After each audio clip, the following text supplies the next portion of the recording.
Done. Hello, everyone. We're going to talk about an interesting topic. I really think it's important. I wasn't going to start the video this way in this part, but I think I have to explain some terms because they've been being thrown around for centuries and there's a lot of ignorance. And I really pray and hope. I'm not trying to offend anyone. I really am just trying to educate. Okay, like I'm also a teacher, and I think education is key to resolving a lot of conflicts, needless disputations, as the Bible says, amongst each other as brothers and sisters in this world that we live in today.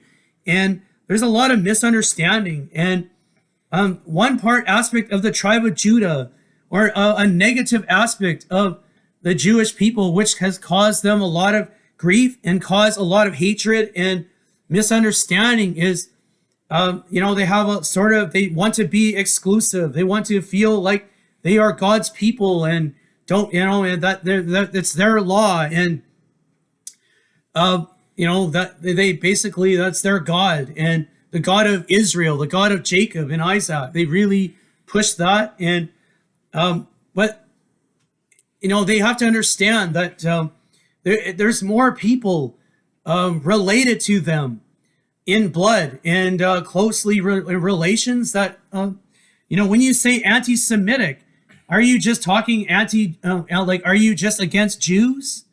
Well, actually, when you look at the term Semitic, actually, it's not just against Jews, because Jews are not the only people that are descendants of Shem. That's what Semitic means. It means of Shem. So if you're of Shem, that means you're a descendant of Shem. And there's more than just the Jews. I mean, what about the other 11 tribes of Israel? That's just a start. So if you're against any tribe of Israel, then you are anti-Semitic. Now, but it's bigger than that, because as we're going to see in a minute, when we read some scriptures in Genesis chapter 10, we need to understand who the Semitic people are and where they come from, where they originated from. So if you didn't originate from this area, you're not Semitic. Just that simple. And, this will help the people who are Africans living in America, who are confused about who a Jew is, or what a Jew is, and what an true Israelite is, and where they came from. And so we're going to talk about the origins right now. We're going to make this clear right now. Yes. Clarify this, because the Lord would have us not ignorant of these things. This is why he gave us Genesis chapter 10, I think, to clear up a lot of misconceptions here. And before we read, I'll make another really valid point. You're not going to read about Jews or Israelites in any of these scriptures. Correct. So, no Shemites were called Jews or Israelites at this point. That only came when Jacob was renamed Israel, when God made them a nation and had 12 tribes, and they gathered them together. Now there's one other term that I have to mention. It's really important, and we're going to see how this ties together in Genesis chapter 10, is Hebrew. Hebrew is derived from Eber. And Eber was a son of, or a descendant of, Arphaxad. And Arphaxad was a descendant of Shem. That's where you get the whole entire Hebrew line of people. They descend from Eber, which is a descendant of Arphaxad. And so the Hebrew people, that term or that designation as people of Hebrew or Hebrew nation, that was before Jacob, Israel. So this is before. So anyone before Jacob, Israel would not be considered an Israelite. Okay, they would be considered Hebrews. Yes. And God introduced himself as I am. And God said, I am the God of Israel, Isaac, and Jacob. I am the God of Jacob, Isaac, and what does he say? What was the three? Abraham, Isaac, and Jacob. Because didn't say I'm the God of Israel. Didn't say I'm the God of the Jews. This is very important language. But he ties it in first when he said, I'm God, the God of Abraham. Abraham was considered a Hebrew. Okay? And all of those people, all of the descendants of Eber, which are Hebrews, before the Israelite Jewish nation was even created, the Hebrew nation originated in Ur of the Chaldees, which is Chaldees is a fancy or Chaldean kingdom, or Chaldea is also known as Babylonia. Okay, very clear. Ur was it's now in the present day Persian Gulf area region, which is Iraq. That is where all of the descendants of the Hebrew nation, Israelites and Jews, came from. And we're going to see this very clearly in Hebrews chapter 10, because this is where they originated from. And so Semitic people are not just the Jews, Israelites. Semitic people are different nations as well. So when you say anti-Semitic, well, then you're really saying you're anti any one of these people who are descendants of Shem. And that's a misunderstanding, that huge misunderstanding we don't have. Another thing is we don't understand what Hebrew is. We don't understand where that word comes from. And then when you look at now the tribe of Zerah, Judah, which we're going to go into a little shortly if we have time, one of the names they used was Iberia. And where did they get Iberia, or a land of what? The Hebrews. Eber. Now, what was an ancient name of Ireland? Hibernia. Eber again. Eber again. So they were making connections with their Hebrew connection, or Abraham. We're descendants of Abraham, so we're going to make that Hebrew connection. And the language was considered called Hebrew. And so we have to understand that Hebrew was a language spoken not just by the Jewish people, but related peoples that were right beside them, that were really close in relation to them. Even Aramaic, which is Aram. Aram was a son of Shem, or a descendant of Shem. Aram was. And so Aram is, he gave rise to the nation of Syria. An ancient name for Aram is Syria. So Syrians are Semitic people, and their language was so similar that in the time of Jesus, they spoke the Syrian language, or Aramaic dialect, which is so close to Hebrew. It's close to Hebrew. I mean, with a little bit of difference, like I'll give you an example. Yeshua is Yeshua. Like, I mean, that's really close. I mean, without an H. I mean, it's basically the same thing. Very close. Yeah. Now I'd like to read about who are the brothers of Shem. So if we're going to say we're anti-Semitic, let's see who we're hating on. And if we're one of these peoples, then we shouldn't hate our brothers. We should love our brothers. We should be at peace with our brothers, not hate them. We need to understand each other. This talks also about not being divisive. It's not about being exclusive. It's about brotherhood. That's really what this talk is really largely about. Understanding who's your brother. And here we go. It's verse 21 of chapter 10 in Genesis. Unto Shem also, the father of all the children of Eber, as my brother pointed out, the brother of Japheth, the elder, even to him were children born. The children of Shem, Elam, which is Persia, and Asher, which is Assyria, and Arphaxad. Yeah, that gave rise to the Hebrew nation. And Lud. Lud is the Lydians in what is now Anatolia, Turkey. And Aram. Aram, which is Syria. So he had 5 sons. And the 5 nations. And so those 5 nations are all Semitic people. So when you say anti-Semitic, then if you're Iranian, for example, you're from you're an ancient descendant of Elam, which is a Semitic person. So you're Semitic. An Iranian person is Semitic. An Iraqi person is Semitic. A Syrian person is Semitic person. A person that was from ancient Turkey, which is basically a lot of those people from Turkey, a lot of those Turkish people, again, they are Semitic people. So that's why we have to be careful when we use the terms. We need to know what they mean. And we always have to keep in mind, though, when we're reading all this and looking into it, is that all people are not one thing. So there's a lot of mixtures. There's always Gentiles in there. There's mixtures and things like that. So it's not every time we say that a group is there, what we're saying is there's these peoples and tribes in this area. We're not saying it's the whole place, the whole country. Correct. So we want to make sure that people understand that we're not saying this country is this people or this country is this tribe. We're not saying that at all. We're just saying where a lot of these people are and where they do come from. But it's not a total rule. So, other people are in different places. And so there's a lot of mixing. And that causes some confusion for people. So let's, again, so where the Hebrews come from, Israelite Jews, where they start? Arphaxad. Because Arphaxad, Salah, and Eber. So that's clear. So Persians are not Hebrews, okay? Syrians are not Hebrews, okay? Those other groups of people are not Hebrews. They're Semitic, yes.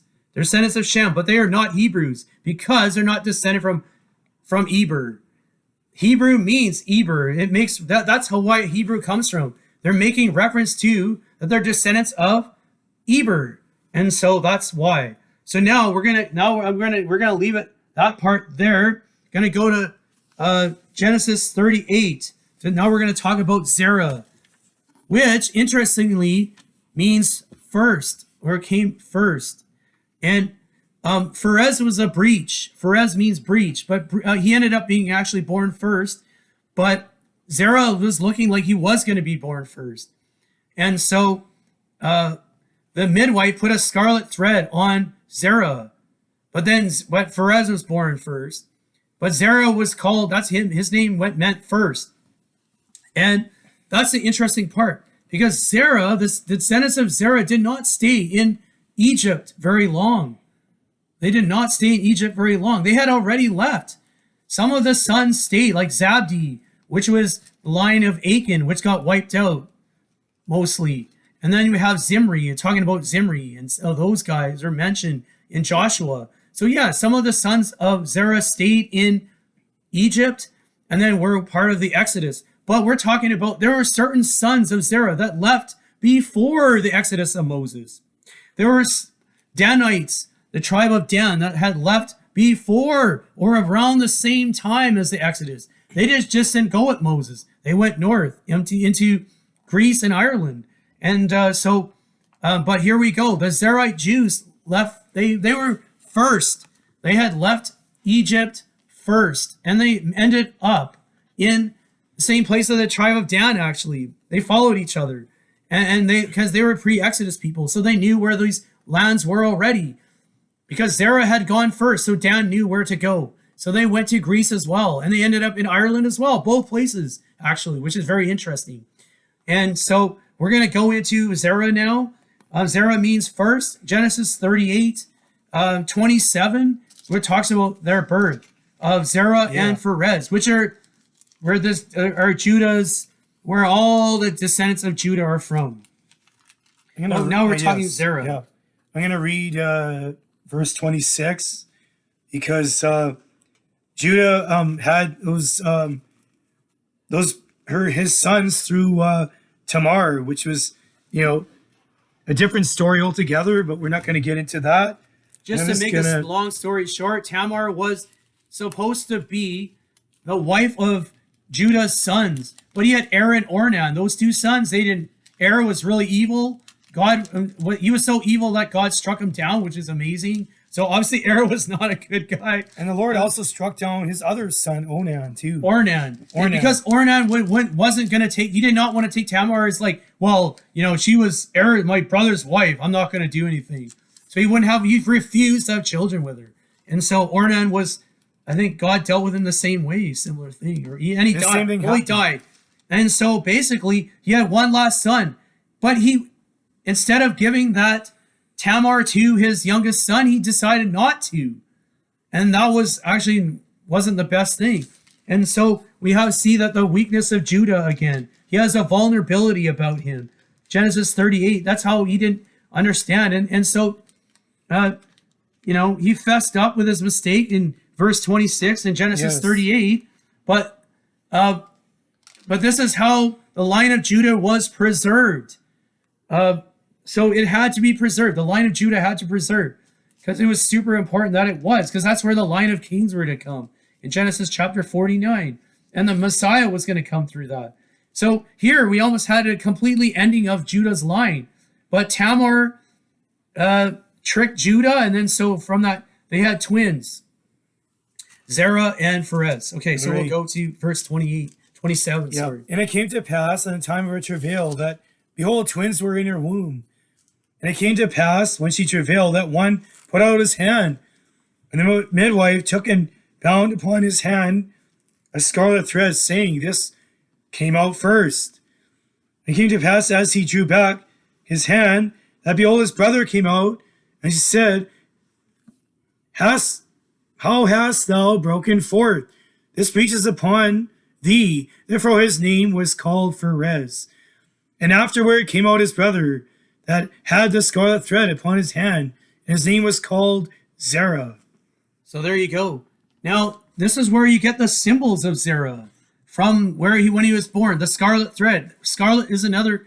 It's red, and so we have a red lion. Lion means king. And that's from the Genesis 49. We're talking about the kings, the lions being roused up. But this is why it's a red lion instead of a white lion. The white lion speaks of the Messiah, the pure line of King David and all that, which is important. That's why it's not a white lion, it's a red lion. So a red lion is a very important sign of Zerah, Judah. But there's another sign of Zerah, Judah, and there was the scarlet thread around his hand. So a red hand, you see a red hand, that's also shows their descendants of Zerah, Judah. And so those two were the two main signs of Zerah, Judah. And so if you look in the heraldry, there are certain nations that rose from Zerah with that thing. Northern Ireland has that hand on it. Okay, that's one of the places where Zerah, Judah ended up. Remember I told you Ireland? Well, Ireland, there's an ancient name for Ireland, Hibernia, which was making reference to Eber. And then we have the other, so they were in Ireland. The Zerites ended up in Ireland.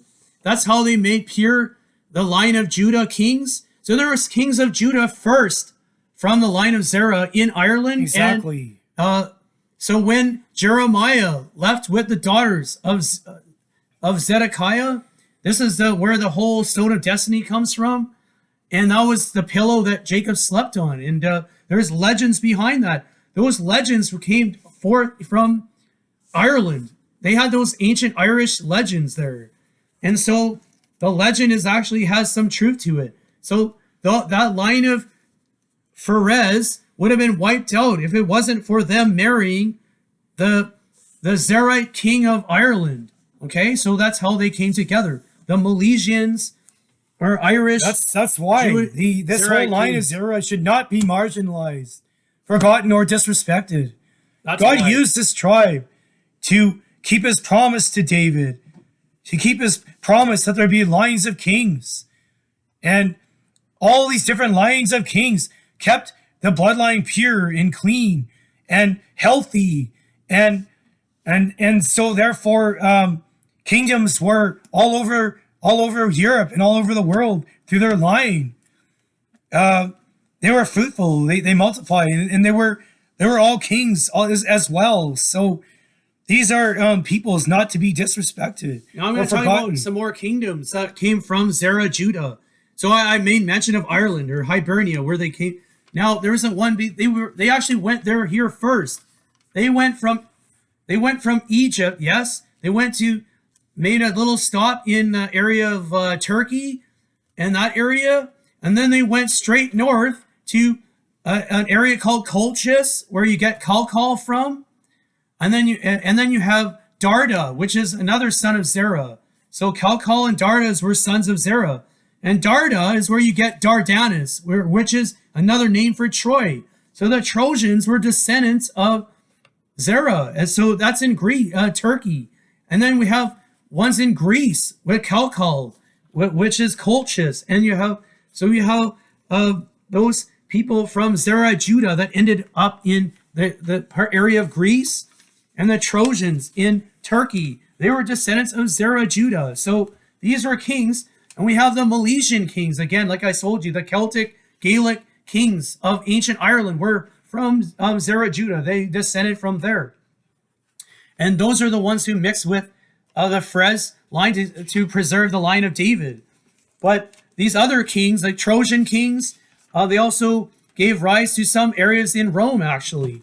And there we have some legends. And we have the legend of Jason and the Argonauts.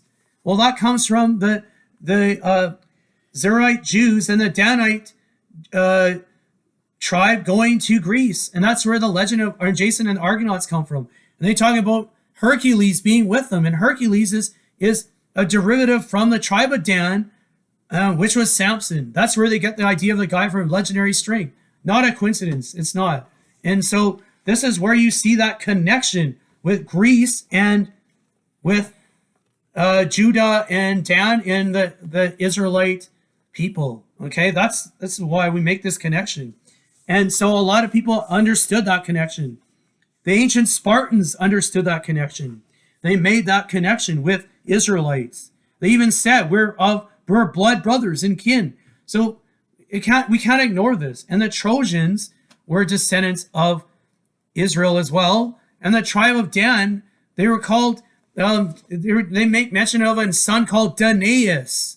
Well, Danaus is a derivative of Dan. So they're saying we're from Danaus.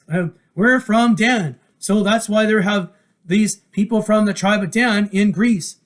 And one other mention is the Dorians. They were from the city of Dor. The Dor was a city on the boundary of Manasseh and Asher. And Asher had the cities of Sidon and Sidon and Tyre were in their territories. So they were very seafaring. So they ended up in Greece as well. So we have we have three groups of people that left before the Exodus. So not everybody left with the Exodus into the promised land. Some of them already had been gone already and living other places. So I think that's very interesting. And these are separate histories that I think have been ignored for the most part. And it's really important. So then you look at Iberia. The Iberian Peninsula gets its name for land of the Hebrews, Eber. And the Iberian Peninsula was settled by these Zerahite Jews. And that's where you get a lot of the symbolism of the Spanish. In Spain, Spanish coat of arms shows that it's Zerahite Jewish. And Portugal, same thing. Portugal and Spain, they're from the Zerahite Jews, and they also have the Jewish line. Sephardic Jews, that's why they're very Jewish. Okay?